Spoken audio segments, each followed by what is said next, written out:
Hello, everybody, and welcome back to Pinstripe Talk. We have a lot to go over today as the Yankees continue to take on the Rays from the Bronx. Now, we have returned from All-Star break. As I did last show, we were talking about how the Yankees had to go play the Blue Jays and how the series after that was against the Rays. Well, we're in that series now, and it's tough baseball. Because, I'm not going to say we had an easy first half, but our first half comparatively to our second half, definitely, the first half was a lighter schedule. Not to discredit anything the Yankees have done. They've been phenomenal, and they're arguably the best team in baseball. They had the best record in the American League and second best in baseball. So they have really proven themselves to be a force. And I don't think that the schedule is the reason for that. I don't think that the Yankees playing some easier-ish teams is the entire reason. I just don't. You have to go out and play the games. You can't just coast on the fact you should be beating these teams. You sit back and do that, and you lose those games. So you can't coast on that. And they've played, and they've beaten the teams they should beat, and they've beaten the good teams too. They've beaten like the Red Sox, and despite a sweep early in the season by the hands of the Astros, the Yankees have played the Astros well, Twins. They've really played good teams well. They played the Rays incredibly well. They played their division incredibly well. And speaking of their division, the first series back from break was against Toronto, and we got a very important piece back as Domingo Germán returned from the IL and pitched to his 11th victory in a 4-0 shutout. Germán went 6 innings, 3 hits, 7 strikeouts. He pitched phenomenally. His curveball looked phenomenal. Canley won an inning, and Green closed it out with 2 innings of his own. Yankees only had 1 inning where they scored, and it was the 4th. It was what happened in that inning? Yeah, just kind of soft-ish runs. LeMahieu grounded out and scored a run, and the only other runs were hit or scored on a bases-loaded double from Edwin Encarnacion, and that's it. That was the 5th inning, and Eddie had 2 hits, Glaber 2 hits, Gardner 2 hits, Hicksy 2 hits, but it wasn't an offense-heavy ball game in any stretch of the imagination. It was really a very well pitched ball game on both ends. Frankly, Aaron Sanchez pitched very well. He had a rough fourth inning, and his line looks worse than it is. He went 5 innings with 4 earned runs, but he had us off balance all that inning. We really figured it out in the 5th, and aside from 1 bad pitch to Encarnacion, it would have been maybe a much different ball game. Still, if you don't score those 3 runs on that double, it's a 1-0 win. But still, it looks a lot better. So he pitched well. It was a well played ball game overall, and the Yankees came out with a victory. Second game of the series was tough because we were facing Clayton Richard, who went 2 innings. I think he left with an injury. Nick Kingham, Joe Biagini, Tim Meza. These guys shouldn't have dominated us like they did, and we ended up losing the ballgame 2-1. It would have been a shutout, but we scored a run on the 9th, at least sort of close. But that was a tough ballgame. We had 8 hits. They had 8 hits too. Judge had 4 hits, so that was Judge had 4 hits, and Gardner had 2 hits of his own, and then Didi and LeMahieu rounded out. But and the Yankees kind of wasted a really good pitching outing out of J Happ, which you don't really see a lot anymore. J Happ has a 4.93 ERA, 5 1/3, 2 earned runs, a walk and 5 strikeouts. It's not terrible, but it's not great. So this is a game you would have liked to have had. But hey, You don't win every game. Some games you can run into that. I've mentioned this a while. Baseball is the hardest sport, one of the hardest sports to play because you can get a superstar team, you can get an all-star at every position, and you could still lose a game facing a guy you should beat just because he's on that day. I made the point last time that Philip Humber thrown a perfect game. So it can happen. You run into a buzzsaw and it happens. You run into a guy who's just on that day. He's feeling it. His curveball looks good. His fastball has a little extra life to it. And suddenly you're losing a ball game 2-1. So, hey, those games happen. I'm not going to really cry about it. Coming to the third game of the series.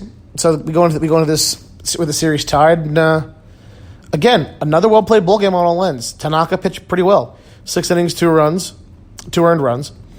And the bullpen did their job. Ottavino, Canely, Britton, and Chapman all did their job.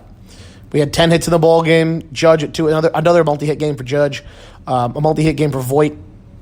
Multi-hit game for Urshela, Talkman, Gardner, Glaber, and DJ all got themselves 1 hit. Big home run out of Talkman to make a 3-2 lead, a 4-2 lead. Give us a little more breathing room. We did have 3 errors in the game, unfortunately. So it was a sloppily played game. Glaber made 2, and surprisingly, LeMahieu made an error as well. So, hey, it happens. It happens. You make errors. Errors are part of the game, regardless of what position you play, regardless of how great a field you are. Nolan Arenado's made errors. So and so you can't really fault errors at all times. Because, when Andujar does it consistently, then it's probably an issue. But, I'm not going to cry over it. We won the game. We won the game. We really held the Blue Jays in check. Those are teams you should win. Those are teams you should beat. And, who pitched against us in this game was Marcus Stroman, who gutted out 6 innings and got 3 runs. Sorry. So his line looks a little worse than his, but he had a few bad pitches here or there, a few wild pitches. He, for the most part, he looked like a dominant pitcher. Now, I'm not 100% sold on Marcus Stroman being an ace who could carry his staff. I don't think he's ever going to be that. I don't think he ever was or will be that. What I am saying is he could be a very good 3 and get us some much needed wins on the stretch. Now, is a well needed 3 or is a good 3 starting pitcher more important than maybe a dominant 1 like a Syndergaard or a Bumgarner? Depending on what you had to give up to get those guys versus what you have to give up to get Stroman. It's a lot of moving pieces that make things very complicated. Now, the Yankees have shown a graphic on the during the ball games of 6 pitchers that are probably going to be moved or potentially going to be moved this deadline. Those starters are Trevor Bauer of the Indians, Madison Bumgarner of the Giants, Matthew Boyd of the Tigers, Marcus Stroman of the Blue Jays, Noah Syndergaard of the Mets, and Zach Wheeler of the Mets. Now, Zach Wheeler's on the IL right now, which kind of throws a monkey wrench into my rankings, but I've always thought of it this way. If I had to rank those 6 pitchers, I'd probably, number 1 would be Syndergaard. Because I just think his stuff is otherworldly, and if you're going to give it up, in a trade, then I'm more than happy to take it on. I think he can really turn things on with the Yankees. I don't think it's going to happen, but I'd love to have Syndergaard. 2 would probably be, I don't know, Stroman or Bauer. I think I'd give it to Bauer because he's been better for a career, and he's got that great curveball and he's got that electric fastball. So I think Bauer would be 2, Stroman 3, and this also has to do with control. Those 3 pitchers have control to them. The guy I'm going to name next does not. Madison Bumgarner is my 4. Bumgarner, while I think clearly his postseason resume is phenomenal. He is arguably the greatest postseason pitcher of all time, up there with guys like Whitey Ford. But it's going to be a rental. I really don't think you're going to see Bumgarner in New York if he comes here past this season. I just don't think he's a New York kind of guy. He's a Midwest kind of guy.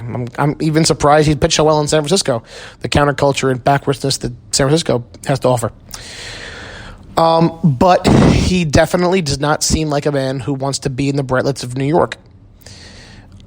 Big city kind of guy, big city place for a guy who's just not big city. So that's why I have him at 4. 5 now has changed because I would have put Wheeler at 5, but now I'm putting Boyd. He's a decent enough arm, good lefty. I like to have lefties at Yankee Stadium. Tigers will obviously be shopping him because they're shopping everybody, probably shopping the stadium.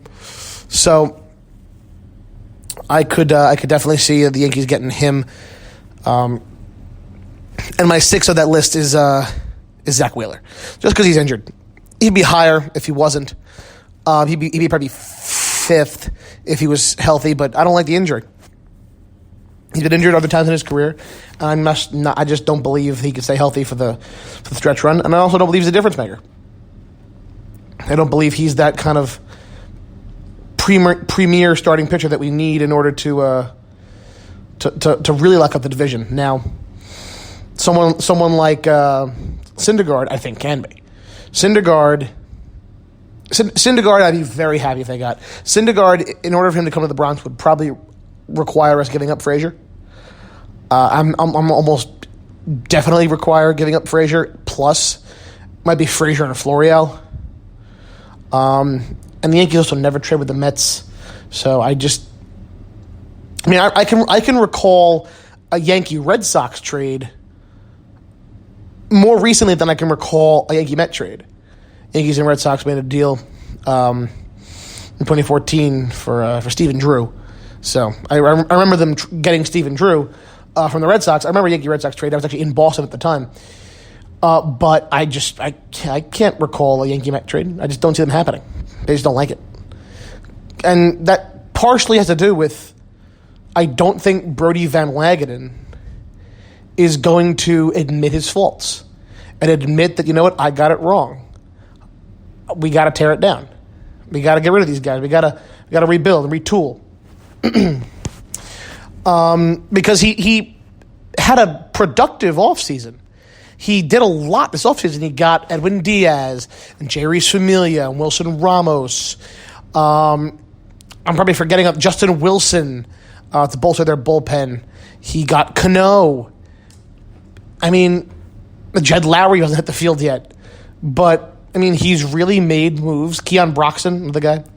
He's really made moves to try to help this team where he shows his inexperience and where he shows that while he has great intentions, it's really not going. It's not about the intention. It's about what the product he put out there. Is the results. Look at the results. Now, I still think Edwin Diaz is going to be a great closer for the Mets. Whether that happens this season or not, I'm not sure. But I think that the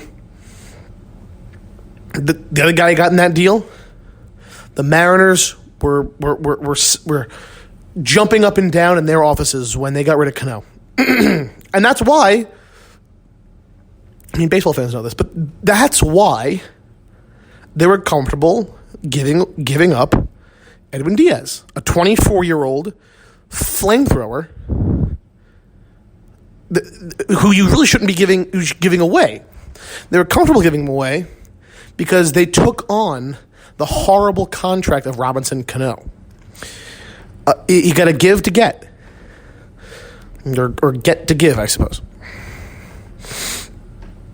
So you got the good pitcher, but you also got the bad, the wrong side of 30 second baseman.